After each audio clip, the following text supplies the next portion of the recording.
సనాతన ధర్మాన్ని అర్థం చేసుకోవాలంటే సాధన వల్ల వికసించిన బుద్ధికి భగవంతుడు స్ఫురింపజేసే జ్ఞానం వల్లనే సాధ్యమవుతుందండి. ఇది తెలుసుకోవాల్సిన అంశం.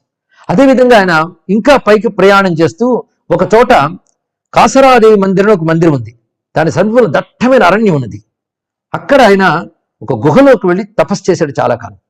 ఆ తపస్సుగా ఆయన కూర్చుని కొద్దిసేపు చేయగానే వెంటనే నాయనా నీ కోసం ఒక మహత్కార్యం వేచి ఉంది, ఈ కార్యం పూర్తి చేసే వరకు నువ్వు ఇటువంటి ఏకాంతస్థితికి రాకూడదు అని ఎవరు బయటకు తోసినట్టు అనిపించిందండి. బయటకు వచ్చాడు ఆయన. అంటే ఆయన ఏకాంతంలో అలా ఉండిపోవాలని ఆయన కోరిక, కానీ అలా ఉండనివ్వకుండా ఎవరో పంపిస్తున్నట్ట. ఎందుకంటే ఈయన చెయ్యవలసింది చాలా ఉంది. ఇక్కడ ఈయన పొందవలసింది గురువు గారి నిర్వికల్ప సమాధిని ఇచ్చినప్పుడు పొందిపోయాడు ఆయన.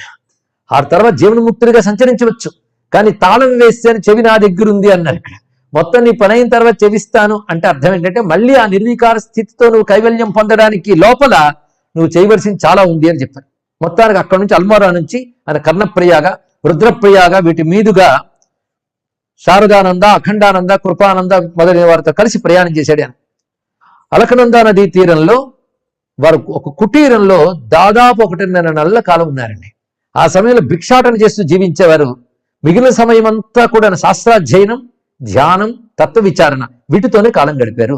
ఇదెందుకు చెప్పుకోవడం అంటే ఈ మహానుభావుడు బయలుదేరిపోయి అమెరికా వెళ్ళాడు, ప్రవచనం ఇచ్చాడు, అక్కడ వాళ్ళందరినీ ఆకర్షితులను చేశాడు అని మాత్రమే పైపైన తెలిసిన వాళ్ళకి తెలుసుకోవాల్సిందంటే దానికి వెనక ఎంత నేపథ్యం ఉందో తెలుసుకోవాలి. ఇక్కడ గురు శిక్షణతో పాటు ఆయన పరివ్రాజక ధర్మాన్ని అనుసరించి దేశమంతా తిరుగుతున్నారండి. ఆయన ఆ తిరిగేటప్పుడు ఒకవైపు సాధన, మరోవైపు దేశాన్ని గమనించడం.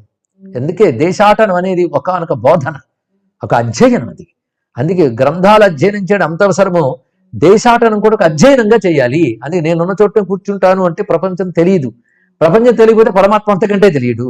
అందుకే పరివ్రాజక ధర్మం చాలా విశేషమైనటువంటిది. వాళ్ళు సర్వదేశాలని పరిశీలిస్తూ ఉంటే వారికి వివేక వైరాగ్యాలు వృద్ధి చెందుతాయి. అంతేకాదు తమ వంటి సాధకులు, తమ కంటే గొప్ప సాధకులు కనబడతారు, సిద్ధపురుషులు కనబడతారు.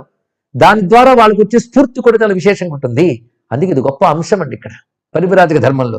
అందుకే మహానుభావుడు ఎన్ని తిరిగాడో మనం కొన్ని మాత్రమే చెప్పుకుంటూ ఉన్నాం. అంతేకాదు డెహ్రాడూన్ చేరుకున్నారు. ఆ తర్వాత డెహ్రాడూన్ చేరేటప్పటికల్లా అఖండానంద కొంచెం అనారోగ్యం కలిగితే అలహాబాద్కి ఆయనకి కృపానంద్ తోడిచ్చి పంపించి ఆ తర్వాత శారదానంద గారితో కలిసి హృషికేశ్ పైన ప్రయాణం చేశారు. ఈ శారదానంద గారు కూడా పరమహంస శిష్యుల్లో ఒకరు. ఈయన రామకృష్ణ పరమహంస జీవితాన్ని అద్భుతమైన చరిత్రగా రచించిన వారండి. హిమాలయ పర్వతాలు అనేక మంది మహాత్ములు దర్శించాడు. వాళ్ళ గురించి చెప్తూ అనుకుంటారు, దేహస్పృహ అనేది కూడా లేకుండా సుఖదుఖాలకి చెదిరిపోకుండా జీవిస్తున్న ఎందరో మహాత్ములు అక్కడ చూశాను.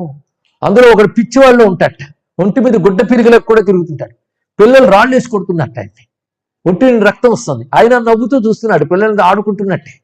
ఈయన వెళ్ళి అయ్యయ్యో ఆయన పిల్లల్ని పక్కకి తీసి ఆయన పక్కకి తెచ్చి ఆ నెత్తురు గాయం వల్ల ఏర్పడిన నెత్తురు తొలగించడానికి శుశ్రూష చేస్తున్నట్ట. ఈయన కూడా చూస్తూ నవ్వుతూ ఉన్నట్ట. అంటే రాళ్లు వేస్తున్నప్పుడు ఎలా నవ్వుతూ చూశాడో ఈయన శుశ్రూష చేస్తూ ఆ గాయాన్ని కడుగుతున్నప్పుడు అలాగే చూశాట.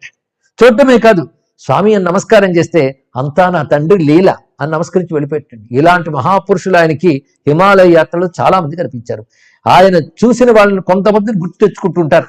ఆ కొంతమందిని మనం చెప్పుకోవడానికి కూడా సమయం సరిపోదండి.